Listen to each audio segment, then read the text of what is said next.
Sa natin yung gigisahin natin tong bawang sibuyas. Magluluto tayo ng walang katapusang repolyo, cabbage. I think cabbage, oh.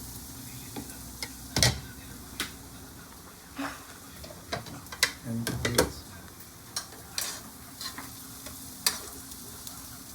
Kasi ilalagay na natin tong, lagyan natin ng hipon. Sawa na sila sa giniling, kaya hipon na lang.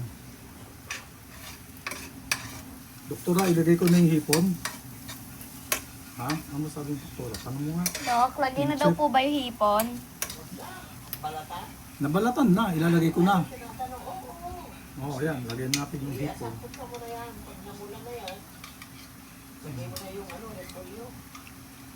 Ikaw maglalagay ng repolyo, bibidyoan kita. Nakasama ka sa video. Ang itim niya, inugasan ko na nga, maitim pa rin. Ayan. So, ginisang hipon na may repolyo o repolyo na ginisang hipon. Ang dami ng hipon. Sugpo. Hindi to hipon, sugpo ito. Oh, magiging orange yan. Pag orange yan, tatamis na yan. Di ba matamis yung orange ng mga. Maghugas ka ng kamay mo, ha. Ikaw maglagay ng patay mo. Oo, ito yung assistant. Hindi, pag nag-orange na lahat, ito yung assistant natin. Kim, tingin. Face reveal. Yan yung apo ko. Tinitrain ko na siya magluto. Pag matulong na magluto to, pwede na mag-asawa. Hindi pa marunong magluto eh. Kaya tinitrain natin magluto. Para pag marunong magluto, pwede na mag-asawa. Pwede, pero hindi pa siya mag-aasawa. Siyempre, dapat mag-aaral siya para may kinabukasan siya. Hindi siya sisinu-sinuhin ng mapapangasawa niya. Mag-aaral yan. May tsura naman to kaya madaling matanggap sa trabaho ito.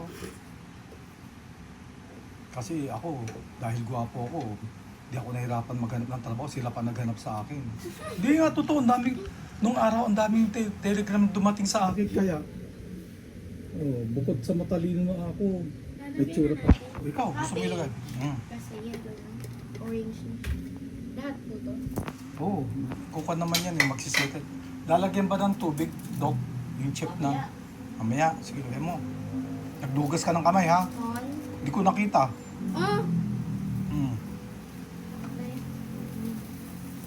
Hawakan mo kayo, ibuhos mo.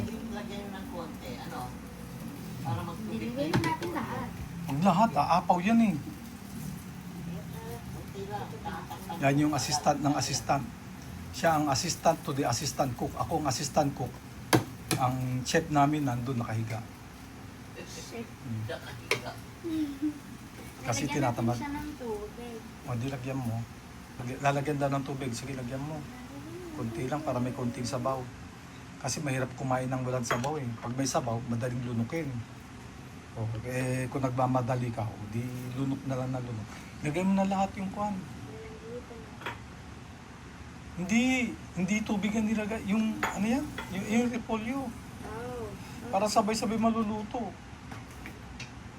Anong pantitimpla natin dito, Dok? Asin, tsaka paminta? Konti ng asin na maalat yung Himalaya. Oo. Pwede mo rin lagyan din ng ano yan, oyster sauce. Masarap. Oyster sauce. Oh, nadinig mo yon? Assistant to the assistant. She is my granddaughter. Adopted granddaughter.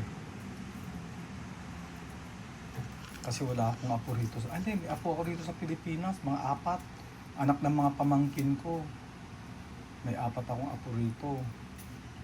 Mga anak ng pamangkin ko. Eto, assistant ng pamangkin ko. Personal assistant ng pamangkin ko ito. Apo ko na rin. Isang ngiti nga dyan. Pag ngumingiti ka, manamis-namis ang lulutuin mo. Oo nga, huwag ka sisimangot, kundi, nako, kung sisimangot ka, sasama din ang lasa ng pagkain mo. Kasi, ayan, tinitimplahan na ni Ma'am Kim ng 2 cup ng, dalawang takip ng oyster sauce. Tapos lalagyan ng asin tsaka paminta. Lagyan natin siya ng konting asin, Himalayan salt daw. Mm.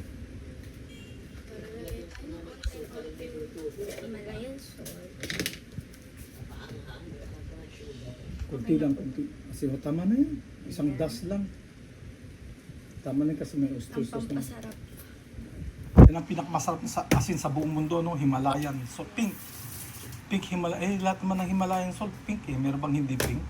Kasi nilagay yan, pink Meron. Himalayan salt. Salt. O, lagyan mo ng konting kwan. Black pepper. May white pepper, baka yung white pepper ang coupon ban yun. White pepper. Black pepper, hindi paper. Pepper. Pepper. Hmm. Lagyan tayo ng konti sa kamay. At sa kamay, malinis sa kamay mo. Huwag ko nabugas na po. O, tama na yan. Bahala sila na maglagay, ano? Sila na maglagay. Man na natin.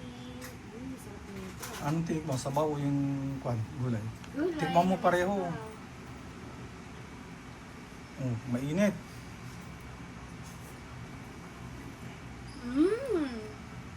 Sarap.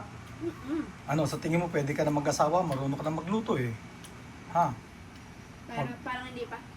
Yung pag mag-aasawa ka, yung kaya kong buhayin na, kung hindi ka kayang buhayin, wag na. Baka pahirapan ka lang. Tsaka tapusin mo yung pag-aaral mo ha, para hindi ka minamata-mata ng mapapangasawa Ang mo. tamis. Ay, ito mamis dahil sa oyster sauce. Hindi naman sobrang tamis. Manamis sa misasang.